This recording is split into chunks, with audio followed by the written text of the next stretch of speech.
भारतीय सेना की पूर्व कमान का मुख्यालय किस स्थान पर स्थित है? जो भी साथी इसका आंसर जानता है वो कमेंट बॉक्स में लिखेगा, और जो साथी इसका आंसर नहीं जानता है वो जो है वेट करेगा और वीडियो को आगे देखेगा। तो प्यारे दोस्तों, इसका जो सही उत्तर होगा वो क्या होगा? इसका सही उत्तर होगा कोलकाता। इसका बिल्कुल सही आंसर हो जाएगा। मेरे प्यारे दोस्तों, इस क्वेश्चन से जितने भी इम्पोर्टेंट कॉन्सेप्ट हैं, जितने भी इम्पोर्टेंट पॉइंट हैं जो कि हमारी परीक्षा में बहुत ही महत्वपूर्ण रहने वाला है, उन सभी के बारे में अपन अच्छी तरीके से डिस्कस और एनालाइज करेंगे। तो सबसे पहले हम देखते हैं, पूर्वी कमान जो है भारतीय सेना के ऑपरेशन कमांड में से एक मानी जाती है। तो इस इम्पोर्टेंट पॉइंट को भी आपको अच्छी तरीके से रिमेंबर कर लेना है। और दोस्तों, हम जानते हैं इसके मुख्यालय के बारे में। तो इसका जो हेड क्वार्टर है, इसका जो मुख्यालय है वो कहाँ पर स्थित है? पश्चिम बंगाल राज्य के कोलकाता शहर के फोर्ट विलियम में जो है इसका हेड क्वार्टर है। तो इस इम्पोर्टेंट पॉइंट को भी आपको अच्छी तरीके से रिमेंबर कर लेना है।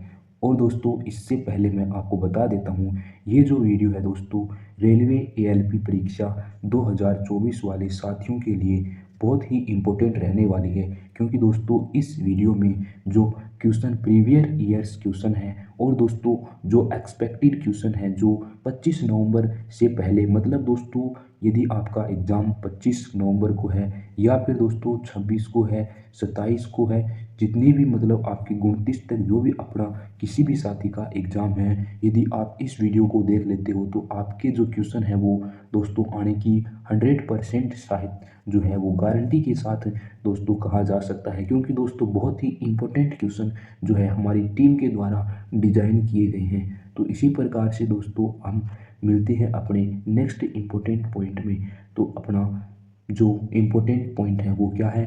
पूर्वी कमान का जो गठन हुआ था वो कब हुआ था? 1 नवंबर 1920 को पूर्वी कमान को स्थापित किया गया था। पर ये कह सकते हैं इसको गठन किया गया था। और दोस्तों हम जानते हैं सेना को 7 आदेशों में संगठित किया गया था। तो कौन कौन से वो आदेश हैं? तो सबसे पहले अपना जो है कमान है। कमान कहाँ पर दोस्तों? पश्चिमी कमान इसको अपन कह सकते हैं। और इसका जो मुख्यालय है, इसका जो हेड क्वार्टर है वो कहाँ पर है? चंडी मंदिर में जो है इसका हेड क्वार्टर स्थित है।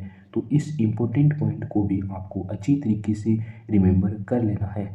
और दोस्तों अपन जानते हैं अपनी महत्वपूर्ण कमान के बारे में। हमारी कमान है उत्तरी कमान, और इस उत्तरी कमान का जो हेड क्वार्टर है, इसका जो मुख्यालय है वो कहाँ पर है? उधमपुर में इसका मुख्यालय स्थित है। इसी प्रकार से दोस्तों यदि हम बात करें अपनी सेना प्रशिक्षण कमान के बारे में, तो इसका जो हेड क्वार्टर है वो कहाँ पर है? वो शिमला में स्थित है। तो इस इम्पोर्टेंट पॉइंट को भी आपको अच्छी तरीके से रिमेंबर कर लेना है।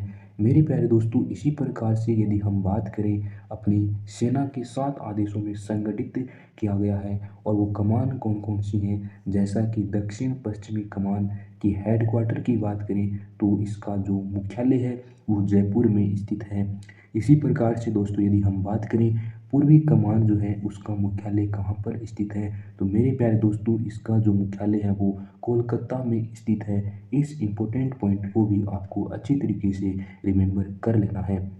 इसी प्रकार से दोस्तों अपन आगे की ओर बढ़ते हैं और जानते हैं महत्वपूर्ण पॉइंट में बारे में। तो यहाँ पर देखें तो दक्षिणी कमान जो है वो पुणे में स्थित है। इसके अलावा दोस्तों मैं आपको और इम्पोर्टेंट इन्फॉर्मेशन बता देता हूँ। मेरे प्यारे दोस्तों, यदि आप चाहते हो कि आपकी आर आर बी एएलपी की जो भी एग्जामिनेशन आपके होंगे, यानी 25 नवंबर से आपकी एग्ज़ाम शुरू होने जा रही है, तो मेरे प्यारे दोस्तों इन एग्ज़ाम की सभी शिफ्टों का एनालाइज यदि आपको चाहिए तो हमारे जो चैनल को सब्सक्राइब जरूर कर लो, ताकि यहाँ पर आपको प्रत्येक शिफ्टों का एनालाइज जो है, जो एक साथ दोस्तों आपको शिफ्ट वाइज जो है आपको क्वेश्चन जो है मिल मिल जाएंगे, एक जगह पर आपको मिल जाएंगे। तो प्लीज़ चैनल को सब्सक्राइब कर लो और साथ ही में बेल आइकन को प्रेस कर लो ताकि प्रत्येक वीडियो का नोटिफिकेशन सबसे पहले आप तक पहुंचता जाए। और प्यारे दोस्तों, वीडियो के डिस्क्रिप्शन बॉक्स में आपको व्हाट्सएप चैनल का लिंक मिलेगा, उसको भी ज्वाइन कर लो ताकि उसमें छोटी छोटी प्रत्येक जो है दोस्तों एक अपडेट आप कह सकते हैं, अपडेट यहाँ पर आपको मिलती रहती हैं, तो इसको भी आप ज्वाइन कर लो। इसी के अलावा दोस्तों अपन अपने आगे की ओर बढ़ते हैं और जानते हैं महत्वपूर्ण कॉन्सेप्ट के बारे में, महत्वपूर्ण इम्पोर्टेंट पॉइंट के बारे में। तो यहाँ पर दोस्तों यदि हम बात करें अपनी केंद्रीय कमान के बारे में, तो इसका जो मुख्यालय है, इसका जो हेड क्वार्टर है वो कहाँ पर है, वो लखनऊ में स्थित है। और दूसरी सबसे बड़ी सेना कौन सी है दोस्तों, ये भारतीय सेना यानी अपनी ही सेना यानी इंडियन आर्मी दोस्तों अपन कह सकते हैं, ये सबसे बड़ी सेना है, दूसरे नंबर पर दोस्तों अपन कह सकते हैं। इसी प्रकार से दोस्तों यदि हम बात करें अपनी जो भारतीय सेना का जो आदर्श वाक्य है वो क्या है, उसका आदर्श वाक्य है स्वयं से पहले सेवा। ये इसका ऑफिशियल सेंटेंस अपन कह सकते हैं, आइडियल सेंटेंस या फिर आदर्श वाक्य अपन इसको कह सकते हैं। तो मेरे प्यारे दोस्तों, यदि आपसे पूछ लिया जाए भारतीय सेना के वर्तमान प्रमुख कौन है, तो इसका सही आंसर क्या होगा, जनरल मनोज पांडे इसका करेक्ट आंसर हो जाएगा। ये दोस्तों नवंबर 2022 तक जो है इनको जनरल मनोज पांडे को जो है भारतीय सेना के वर्तमान प्रमुख के रूप में संभाला गया है, तो इसका ये हो जाएगा। अब दोस्तों अपन अगले क्वेश्चन की ओर बढ़ते हैं और जानते हैं महासागरों में से जावा गर्त जो है वो किसका सबसे गहरा बिंदु है।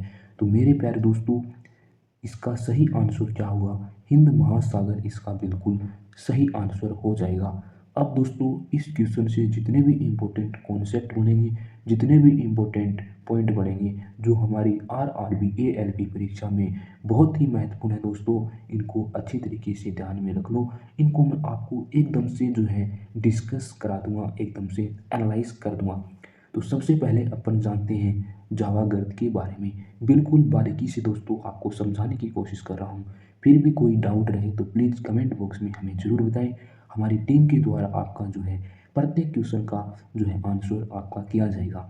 तो प्यारे दोस्तों, ये जो है हिंद महासागर का सबसे गहरा बिंदु क्या है, जावा गर्त जो है वो हिंद महासागर का सबसे गहरा बिंदु है। और यहाँ पर यदि बात करें दोहरा सुंडा गर्त भी इसको कहा जाता है, किसको, जावा गर्त को दोहरा सुंडा गर्त भी कहा जाता है। तो इस इम्पोर्टेंट पॉइंट को भी आपको अच्छी तरीके से रिमेम्बर कर लेना है। इसी प्रकार से दोस्तों अपन आगे की ओर बढ़ते हैं और जानते हैं हिंद महासागर के बारे में। तो मेरे प्यारे दोस्तों, हिंद महासागर की यदि बात करें तो दुनिया का तीसरा सबसे बड़ा जो महासागर है वो हिंद महासागर है। इस इम्पोर्टेंट पॉइंट को आप चाहें तो इसको कमेंट बॉक्स में भी लिख सकते हैं। तो प्यारे दोस्तों, अपने नेक्स्ट इम्पोर्टेंट पॉइंट की बात करें, उत्तर में दोस्तों एशिया, पश्चिम में अफ्रीका और पूर्व में ऑस्ट्रेलिया से घिरा वो हिंद महासागर है। तो इस इम्पोर्टेंट पॉइंट को भी आपको अच्छी तरीके से ध्यान में रखना है। अब दोस्तों अपन आगे की ओर बढ़ते हैं और जानते हैं हिंद महासागर के महत्वपूर्ण कॉन्सेप्ट के बारे में जो हमारी एग्जाम के लिए हेल्पफुल रहने वाला है। तो प्यारे दोस्तों, हिंद महासागर का सबसे गहरा बिंदु कौन सा है, जावा गर्त है। तो इस इम्पोर्टेंट पॉइंट को आपको अच्छी तरीके से रिमेम्बर कर लेना है। और दोस्तों नेक्स्ट इम्पोर्टेंट पॉइंट की बात करें तो हिंद महासागर का अधिकांश हिस्सा दक्षिणी गोलार्ध में है। इस इम्पोर्टेंट कॉन्सेप्ट को भी आपको अच्छी तरीके से ध्यान में रखना है। अब दोस्तों अपन बात करते हैं दक्षिणी महासागर के बारे में। तो मेरे प्यारे दोस्तों, दक्षिणी महासागर के अंतर्गत यदि हम देखें तो दक्षिणी महासागर को अंटार्कटिक महासागर के रूप में भी जाना जाता है, जिसमें विश्व महासागर का सबसे दक्षिणी सागर भी शामिल है। तो इस इम्पोर्टेंट पॉइंट को भी आपको ध्यान में रखना है। अब दोस्तों अपन बात करते हैं इसके दक्षिणी महासागर के और महत्वपूर्ण कॉन्सेप्ट के बारे में। तो दक्षिणी महासागर महासागरों का सबसे जो है छोटा महासागर है, दूसरे नंबर पर। तो इस इम्पोर्टेंट पॉइंट को भी दोस्तों आप याद कर लो। और दोस्तों यदि बात करें महासागर यानी दक्षिणी महासागर का सबसे गहरा बिंदु जो है वो कौन सा है, दक्षिणी सैंडविच गर्त जो है इसका सबसे गहरा बिंदु है। तो इस इम्पोर्टेंट कॉन्सेप्ट को भी आप अच्छी तरीके से तैयार कर लो। तो अब दोस्तों अपन बात करते हैं अटलांटिक महासागर के बारे में। तो मेरे प्यारे दोस्तों, अटलांटिक महासागर है ये दूसरा सबसे बड़ा महासागर है। तो सभी साथी एक बार कमेंट बॉक्स करेंगे कि अटलांटिक महासागर कौन सा महासागर है। तो ये भारत में दूसरा सबसे बड़ा दोस्तों महासागर है। तो इस इम्पोर्टेंट कॉन्सेप्ट को भी आपको अच्छी तरीके से रिमेम्बर कर लेना है। अटलांटिक महासागर का जो क्या है सबसे गहरा जो बिंदु है वो कौन सा है, वो है मिल्वॉकी गर्त। इसका जो है सबसे इम्पोर्टेंट जो है वो अपन कह सकते हैं। और दोस्तों तटरेखा जो है सबसे बड़ी कौन से महासागर पर स्थित है, वो है अटलांटिक महासागर के ऊपर स्थित है। तो इस इम्पोर्टेंट पॉइंट को भी आपको अच्छी तरीके से याद कर लेना है। अब दोस्तों अपन बात करते हैं अटलांटिक महासागर की और जो है इम्पोर्टेंट कॉन्सेप्ट के बारे में। तो मेरे प्यारे दोस्तों, यदि बात करें अटलांटिक महासागर जो है वो दुनिया में व्यापार और वाणिज्य के लिए सबसे व्यवस्थित जलमार्ग के रूप में जो है अपना दोस्तों महत्वपूर्ण देता है, अपना योगदान देता है। तो इस इम्पोर्टेंट पॉइंट को भी आपको अच्छी तरीके से ध्यान में रखना है। मेरे प्यारे दोस्तों, अब देख सकते हो आप अपने पास एक क्वेश्चन था और एक क्वेश्चन के बारे में जितने भी इम्पोर्टेंट कॉन्सेप्ट बन सकते थे, जितने भी इम्पोर्टेंट मतलब आपको इतनी बारीकी से मैंने समझाया है। मेरे को पूरा विश्वास है यदि आप पढ़ने वाले हो, यदि आप सच में तैयारी कर रहे हैं तो इस बात को आप समझ सकते हैं कि कितनी मेहनत की होगी बंदे ने। तो मेरे प्यारे दोस्तों, आपके लिए सर जो है हमेशा आपके लिए कुछ न कुछ इतना अच्छा सोचते हैं, इतना कुछ कर देते हैं, लेकिन आप जो है अपने चैनल को एक बार सब्सक्राइब भी नहीं कर सकते और कमेंट कर कर भी नहीं बता सकते कि कैसा वीडियो लग रहा है। ये वीडियो आपके लिए कितना इम्पोर्टेंट है, कितना हेल्पफुल रहा, हमें ज़रूर बताएं ताकि हमें पता चले कि हमारी मेहनत जो है वो सही दिशा में चल रही है या नहीं चल रही। और वीडियो को लाइक करो जिससे हमें पता चले कि क्या है और हमें क्या आपको ज़रूरत है, कौन से पर्सन आपको ज़रूरत है, आपका कौन सा कंटेंट आपको चाहिए, सभी आप कमेंट बॉक्स में ज़रूर लिखा करो ताकि हमें पता चले कि हम हमारे जो है स्टूडेंट क्या चाहते हैं, उनको क्या चाहिए। वो इस प्रकार से आप हमें जो है अपनी कनेक्टिविटी बने रहे। तो पहले दोस्तों इसी प्रकार से हम मिलते हैं अपने नेक्स्ट वीडियो में। तो आज के लिए इतना ही। जय हिंद, जय भारत एंड टेक केयर।